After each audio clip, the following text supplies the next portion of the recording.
All right, y'all, look, let's just get right into it. Second part of the reunion, the Real Housewives of Potomac. Bitch. Bitch. Bitch. Bitch. Bitch. Bitch. Bitch. Who that? Who that? Who that? Who that? Look, I ain't gonna get into it anyway, y'all. So Robin is still going off during the break about how she could have whooped Ashley's ass, okay? And I'm like, Robin, shut the fuck up. You ain't got enough money to be beating anybody's ass that can sue you. Shh, bitch. Anyway, so the men joined them, okay? And we gotta go through all of this with wine, y'all. Let me just go ahead and tell y'all the feeling I was getting from this. The feeling I was getting from this whole segment where we're talking to wine is it's for the kids. Everything's for the kids. Who, me? What? Us? It's for the kids. That's the feel I got. I'm fucking annoyed with for the kids at this point because it blows my mind. But two people to think that them being in a household together is enough to be a healthy environment for two kids. Do you really think that those two young boys learn nothing from having a loving marriage happening in front of their faces instead of two people that are only tolerating each other for the kids? Okay, because what we did see this season is that Juan is very short-tempered with you, talks about himself in third person, and you walk on fucking eggshells. That tells me that everything is not hunky-dory in this whole environment that y'all are trying to create. Like them kids ain't gonna never grow up and be like, I mean, my dad ain't really fuck with my mom like that, so I don't really know what you want from me, bitch. Juan says that he was worried about getting fired from his basketball coaching job that they desperately fucking need. So that's why he didn't know if he was gonna come on a reunion. But once he thought about it and realized that she got extra money, which is an incentive for him to bring his ass on a reunion, here he is trying to support her. Then we move on to Ray. Ray says that he didn't want to move into a bigger house, which is why it took him and Karen so long to decide if they were going to move or not. That's why their house was on the market for a year. She wanted to move into something bigger and he wanted to move into something smaller. He says that she never mentioned anything about her parents to him or to the parents, so she was just trying to orchestrate everything behind the scenes without really talking to anybody about it, okay? So that just tells me that she has learned how to get along when her husband tells her no about something, okay?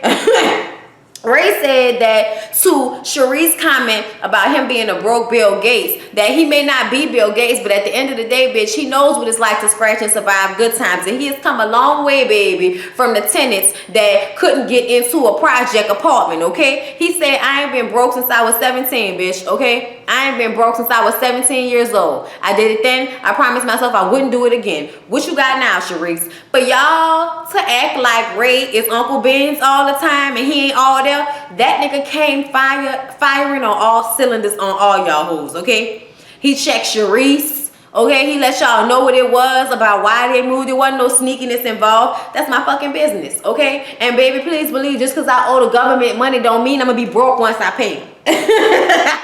Okay? Look, Ray had it in his eyes. He was serious. Then they get on what Ray said to Giselle about her needing to hurry up and find a man before her ass get old and lose her looks.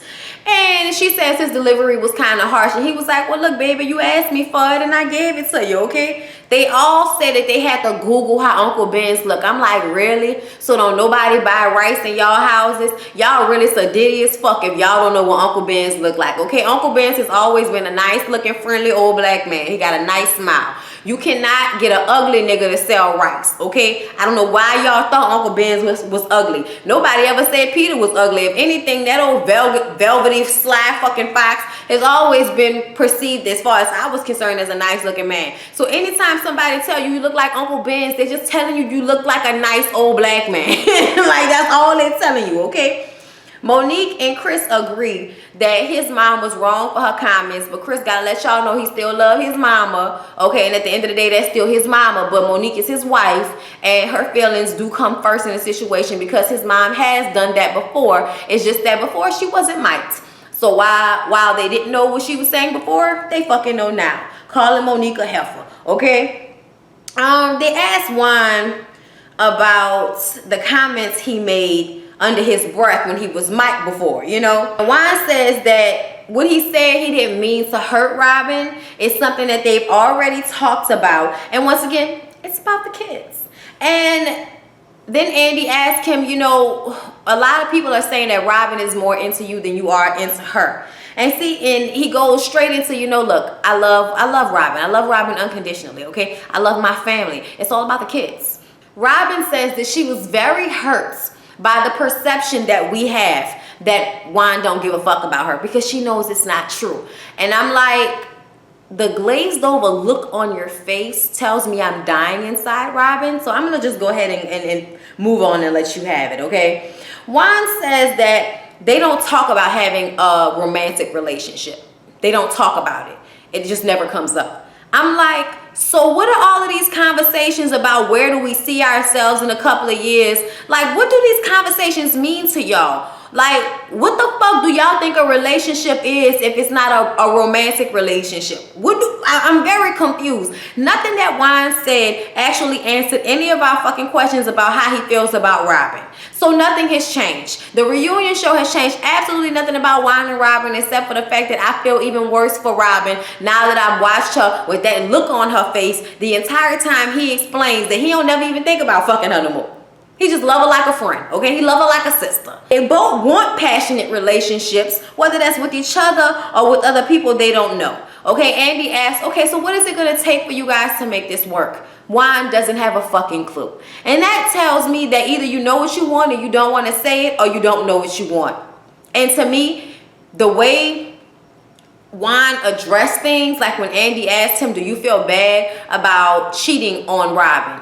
His reply was, hold up, I'm not going to let you paint this picture like it's all on Juan Dixon, okay? There are two sides to every story. And she may feel like she learned from her mistakes, just like I feel like I learned from mine. That tells me that you take no real responsibility in whatever happened. Because if you cheated and you fucked up your marriage, regardless of what she did after, you still are the one that cheated and broke the marriage. As far as Robin tells it, okay? So maybe there is something else going on. Robin, did you cheat, bitch? Is that what he was trying to tell us? Did you fuck the friend manager that took all your money and ran away? Let us know. Is there something deeper going on here? Because there's definitely some fucking resentment between Robin and Juan. I don't care what nobody say. It is breathing off of him, okay? And you can act like it's all because you don't want to be on the show. But at the end of the day, didn't y'all jointly have to make that decision to come on this show?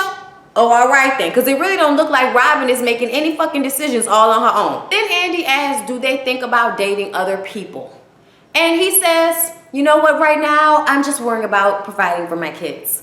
Right now, it's just all about my kids. And Robin goes into her fucking soliloquy about how it's better for her black boy children to grow up in a two-parent home, especially with their father present. And I'm like, yeah, bitch, just play all of the single mothers out there and act like their real situations are more fucked up than your fake one. Whatever. For the kids, right? For the kids. I'm sorry. No, it's just the thing that aggravates me about Robin is, in one moment, why is everybody so judgmental? But then so quick to be judgmental of other people's relationships, point the finger, and actually seem to relish the fact that Ashley and Michael are having problems. When Ashley and Michael started to talk about what was going on between their relationship, Robin was sitting over there fucking smiling and smirking most of the time. I don't care what anybody says. Giselle seems to have more compassion towards Ashley than Robin did, which I can't believe because Giselle is a fucking mean girl, okay? But what we get from this conversation about Michael and Ashley is that they have been separated and living apart for 3 years, okay, while they were discussing what was happening emotionally with them and how she just felt like she wasn't being supported, and the age difference really has made an issue in their relationship. Robin and Giselle are over there whispering about who moved out. Eventually, they come back to that question after Robin insisted that it be answered again. And I'm like, does it matter, bitch? You still living with your ex-husband? Like, does it really matter, bitch? Anyway, I mean, because I just can't deal with her, man. Just be quiet over there, bitch. Stop always trying to come to somebody else's defense or play somebody else. That's what she did the whole time. You can't even really explain or say nothing about your own situation except I don't fucking know and we're fine. But everybody else, you gotta buck up for and say something. Defending fucking Cherise, defending Giselle, okay, shitting on Karen and Ashley whenever you had an opportunity. It was just real aggravating with Robin. Anyway, like I was saying, I think Ashley and Michael both want to make it work, but I feel like Michael does not want to come back to the same situation. That's what he said, okay? He says that he feels like she still has some growing to do as a person, They're at different points in their lives. And I'm like, but y'all should have thought about that shit before y'all got fucking married. She was in her 20s when y'all got married, just like you was an old motherfucker when y'all got married. So why are we gonna sit up here and act like a problem that's been there this whole time? It's some new shit we didn't figure it out. I don't know what's going on. I'm sad to see their relationship dissolve like this. I really do hope that they get back together, because I did like their dynamic. And I also don't want Ashley to lose in this way, especially when the other ladies are so fucking judgmental of her. I really want her relationship to work out. But if it doesn't, oh well. Like she said, she got a prenup that ensures that she will be paid. Giselle and Karen both make like comments saying that they feel like obviously Michael may not be as receptive to the makeup as Ashley is. And he says, you know, that's not true. But, you know, Karen is like, look, I'm not coming from that place. I'm just telling you how the tone was of what you said. Like, you just tired of dealing with this shit. And maybe you realize the wealth in having a woman of your fucking age to marry. Okay? I want to know how old the first wife is. Anyway, you know, if there is a first wife. During a break, Karen tells Ashley that if you really want your husband, go after him, okay? Don't just let him leave because so much has happened. Go after him. And to me, that was a moment when I feel like Karen is being genuine in a way that the other ladies can't seem to be. Because we sitting during a break, and she may be crying sometimes, but what she said to her was, don't let your man go. Okay, just because that's what these other bitches did. If you want to fight for your marriage, fight for it. And when everybody is talking about how much they support her, that was the realest support that I felt that she had gotten in that room, if you ask me. During the montage of who has money and who doesn't, we noticed that Karen titties are different, okay? Now, we made comments about the titties at the beginning of the show, but she said she lost weight. Well, really, she got her implants removed, okay? And I'm like, sis, when do we get the implants removed? When do we do that shit? Like, how did that go? She said, you know, you have to remove them, and then, you know, you get the teardrops. And I don't know why she did that, but I'm wondering if when she lost the weight, it started to make her boobs look weird. But they tried to act like she was lying about losing the weight, like it's not kind of obvious. I mean, it wasn't a shitload of weight, but you can see she does look a little bit smaller. And, like, why is everybody so interested in Karen's old titties? I just don't understand. Anyway, Cherise says that she has filed for divorce, and Eddie has a girlfriend, and, you know, they ask her how she's feeling about it, and she's like, I'm better than I was last year. And I'm like, girl, ever since you came on this show, we have known that Eddie was with somebody. Any man that has not been home in 3 years has another fucking woman, okay? So anybody's shock or surprise is bullshit. Monique says that people need to mind their business as it pertains to how much money she spent on her little girl birthday party. Bitch, if I spend $25,000, $30,000, that's my business. Mine yearn. Because somebody said she could have gave that money to charity. She was like, I do give to charity, bitch. What the fuck? Nah, I didn't feel like I'm checking your dollars like you could have did something else with that money. But I just still felt like she wasn't going to remember it. So why would you do all of that? And what the fuck is there to work up to if you did all of that on birthday one? That's all. That's all. I don't give a fuck how you spend your money, bitch. But Karen takes this time to check Robin's ass about that assumption that she didn't pay for her party. That last party they had on the finale. She was like, baby, I paid for my party. And Andy co-signed that I ain't pay for shit. So she paid for it because I ain't paid for it. Then we gotta go through this who is the host of the Bermuda trip shit. And everybody, once again, is jumping on Karen, especially Robin and Cherise and Giselle, trying to make it seem like Karen, you know, was just hell-bent on trying to exclude Cherise from the party planning. And this is when Karen is like, first of all, when I saw how we acted at the baby's party, I decided that I was going to call Cherise over and have her help me with the baskets that I was putting together to put in everybody's rooms, okay? Just to let y'all know that I was trying to include her in on the planning. When she says this, Robin is like, so why didn't you put her name on the baskets? Robin, your broke ass need to be happy that anybody gave you a fucking basket. I'm sorry I had to go there with it, y'all. I ain't trying to make fun of nobody because I ain't rich, okay? You can call me broke if you want to, bitch. I don't give a fuck, okay? But I am going to say this. For somebody that couldn't have paid for the trip, couldn't have made a basket, why do you care so much? Like, I'm broke too, bitch. That's why if I'm at the thing, I don't give a fuck who name on the basket. I'm just glad I got one. Karen says that I just feel like Sharice left information out and allowed the ladies to think that I was just completely keeping her out of everything when that wasn't the case. She stood in that hallway talking about, there better not be a basket in my room, when she knew good and goddamn well there was going to be a basket in her room because she was there when I made the motherfuckers. See, that's another thing. If you came to my house and drank alcohol while, or whatever you did while I made the baskets, you goddamn right I ain't putting your name on it. You ain't paid for a goddamn thing. What am I gonna put your name on it for? That's stupid. Anyway, Sharice says that Karen has an issue with her and she doesn't know why. She says that, you know, Karen thinks that maybe she came for her at the last reunion when she was calling her crazy. And I'm like, bitch, you did come for her. What the fuck is you talking about?